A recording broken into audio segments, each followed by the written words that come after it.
Dieses zum Kauf angebotene Dreizimmer-Einfamilienhaus befindet sich in Ungarn. Das im Jahr 2004 erbaute Gebäude wird über eine Etagenheizung beheizt. Es hat 2 Schlafzimmer und ein Badezimmer.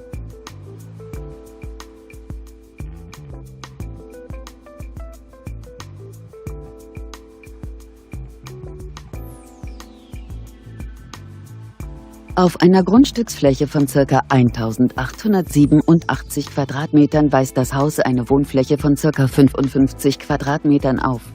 Das Gebäude steht für 38.000 € zum Verkauf. JHO Immobilien steht Ihnen gerne für Fragen zur Verfügung.